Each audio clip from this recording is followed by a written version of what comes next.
Bonjour, mademoiselle. Bonjour, monsieur. Ça va bien, mademoiselle? À la grâce de Dieu, oui. Quand je suis parti, il n'y a pas cette sécheresse-là. Une véritable malédiction à l'heure qu'il est. Tu parles du temps longtemps comme si tu étais déjà un homme d'âge. Oh, il y a longtemps que j'ai quitté le pays. Attends, à part que ça fera 15 ans. 15 ans que j'ai passé à Antibes. 15 ans à vu tomber la canne tous les jours. Tous les jours, de lever du soleil à la bruine du soir. Jésus, Marie à la Sainte Vierge. Pour nous autres malheureux, la vie est un passage sans miséricorde dans la misère. Oui, frère, c'est comme ça. Il n'y a pas de consolation. En vérité, il y a une consolation. Je vais te dire, c'est la terre. Ton morceau de terre est ta liberté.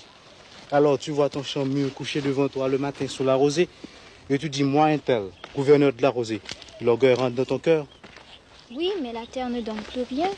Et quand par chance tu lui as arraché quelques patates et quelques grains de petits mille, les denrées ne font pas de prix au marché. Alors la vie est une pénitence. Voilà ce qu'elle est, la vie au jour d'aujourd'hui.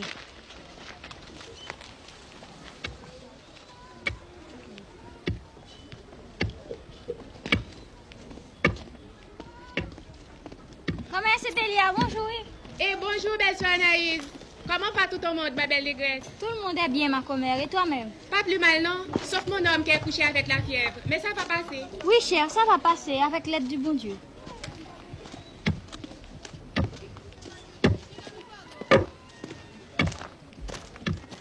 Alors ton nom c'est Anaïs? Oui, Anaïs, c'est mon nom. Moi-même on m'appelle Manuel. C'est ici que je reste. Moi-même je ne vais pas loin non plus. Je te dis merci pour la connaissance. Est-ce que nous nous reverrons encore? Parce que comme qui dirait, j'habite porte pour porte avec toi. En vérité, de quel côté? Là-bas, dans le tournant du chemin. Pour certains que tu connais, bien-aimé Délira, je suis leur garçon. Et qu'est-ce pas ça?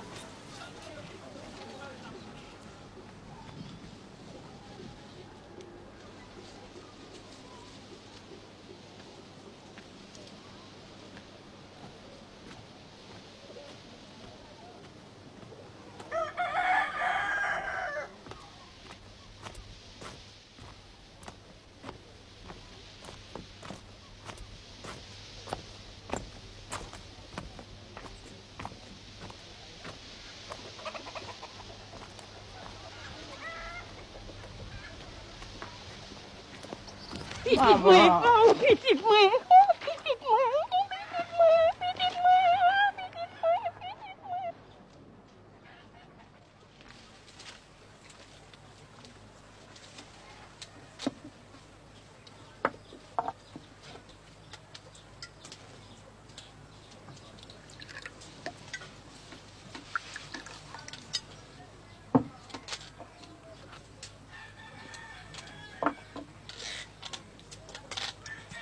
Merci maman, c'est un bon clairin.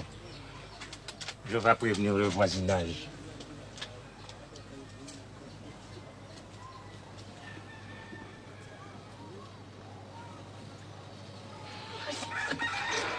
Assez de chagrin, je t'en prie maman.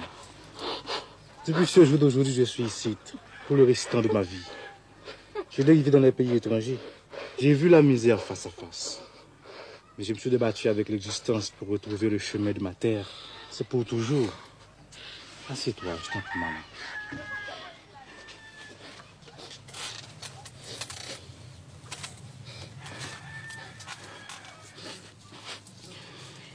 Hier soir, j'étais assise là. Le soleil était couché, il y avait dans le bois un oiseau qui criait sans arrêt. J'avais peur de malheur et je songeais. Est-ce que je vais mourir sans revoir Manuel? C'est que, petite moi, je suis vieille, j'ai des douleurs, le corps n'est pas bon, la tête n'est pas meilleure et la vie est si difficile. L'autre jour, je disais à Bien-Aimé, je lui disais, Bien-Aimé, comment allons-nous faire? La sécheresse nous a envahis, tout dépérit, les bêtes, les plantes, les chrétiens vivants. Le vent ne pousse pas les nuages. C'est un vent maudit du levant au couchant. Il n'y a pas un seul grain de pluie dans tout le ciel. Alors, est-ce que le bon Dieu nous a abandonnés? Le bon Dieu n'a rien à voir là-dedans, maman. Ne déballe pas, mon fils. Ne mets pas de sacrilège dans ta bouche. Je ne te parle pas, maman. Il y a des affaires du ciel et des affaires de la terre. Ça fait deux. Ce n'est pas la même chose. Je veux que vous avez déboisé les mornes. La terre est toute nue, sans protection. Ce sont les racines qui font amitié avec la terre et qui la retiennent. Sinon, La pluie écorche la terre, le soleil est chaude. Il ne reste plus que les roches. Je dis vrai. C'est pas le bon Dieu qui abandonne le nègre. C'est le nègre qui abandonne la terre. Et il ressent sa punition, la misère, la sécheresse, la désolation. Je ne veux plus t'entendre. Tes paroles ressemblent à la vérité. Et la vérité est peut-être un péché.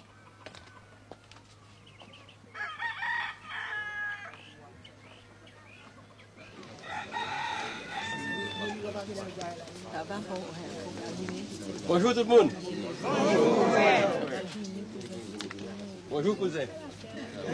Le tonnerre me fend en deux si tu n'es pas un nègre bien planté. C'est un nègre bien campé. Oh, dans le temps de ma jeunesse, l'âge m'a rabougri, mais je le dépassais d'une tête. Oh. Attention, non. Ah non, non, non. Demande à Dorélien. Ah, demande à Dorélien. C'est pas ça, Dorélien. Délire, Rachel, je vais te faire un thé contre le saisissement. Bien piqué. Marchez dans tout ensemble. Bon, on dit comme ça que dans ce pays d'Antilla, ils parlent une autre langue que nous autres, comme qui dirait un jargon. Est-ce que tu la parles, cette langue-là? Pour sûr. Et moi aussi. J'ai traversé plusieurs fois la frontière. Ces Dominicains-là, ce sont des gens comme nous-mêmes, sauf qu'ils ont la peau plus rouge que les nègres d'Haïti, et leurs femmes, ce sont des mulâtresses à grande crinière. J'ai connu une de ces bougresses. Elle était bien grasse, pour dire la vérité. Question de comparaison avec les femmes d'ici, rien ne lui manquait. Elle avait de tout et de bonne qualité. Je pourrais faire un serment, mais Destine me criera après. Destine chérie, c'est pas la langue qui compte, non, c'est le reste. Tu peux me croire. Je ne suis pas ta chérie. Tu es un vagabond, homme sans aveu. Bon, je vais te demander encore. Est-ce qu'ils en ont de l'eau? En quantité, Véro. L'eau coule d'un bout à l'autre des plantations. Et c'est une belle canne qui pousse là. Le plus grand rendement de notre canne créole. Tu pourrais marcher d'ici à la ville sans rien voir d'autre que la canne. La canne de tous côtés. Tu dis alors qu'ils ont de l'eau? Et à qui elle est toute cette eau? À un blanc américain, Mr. Wilson qu'il s'appelle. Et l'usine aussi. Tous ces environs, c'est sa propriété. Alors, des habitants? Il y a des habitants comme nous? Tu veux dire avec une portion de terre, la volaille et quelques bêtes à cornes? Non. Seulement des travailleurs pour couper la canne à temps et temps. Ils n'ont pas une poignée de terre, pas une goutte d'eau. Tous travaillent pour Mr. Wilson. Ah. Si le travail était une bonne chose, il y a longtemps que les riches l'auraient accaparé. J'ai laissé des mille et des mille Haïtiens du côté entier. Ils vivent et ils meurent comme des chiens. Mata un haïtiano ou un perro. Tu es un haïtien ou tu es un chien, c'est la même chose. Voilà ce qu'ils disent les hommes de la police rurale, les vraies bêtes féroces. C'est une insolenceté.